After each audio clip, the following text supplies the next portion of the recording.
Audio recordings have surfaced of a phone conversation nearly a half century ago between President Richard Nixon and future President Ronald Reagan. The recordings were released by the National Archives, and they capture the two men using racist language. Here's White House correspondent Paula Reed. President Richard Nixon recorded himself talking to then California Governor Ronald Reagan in October 1971, the day after the United Nations voted to recognize the People's Republic of China. Reagan had phoned Nixon at the White House to vent his frustration at African delegates who celebrated the vote. Last night, I tell you, to watch that thing on television as I did, to see those monkeys from those African countries, damn them, they're still uncomfortable wearing shoes.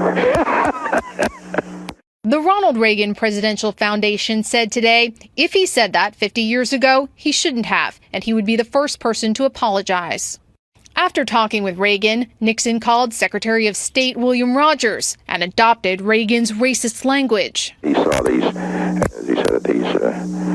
cannibals on television last night, and he said they weren't even wearing shoes, and he says here the United States is going to submit its fate to that. Later that month, Nixon laughed at these comments from his best friend, Bebe Rebozo. You know, that reaction on television proves how they ought to be still hanging from the trees by the tail.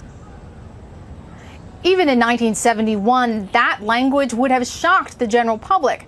President Trump has, of course, come under fire for his racist tweets, but he said yesterday he is the least racist person there is in the world.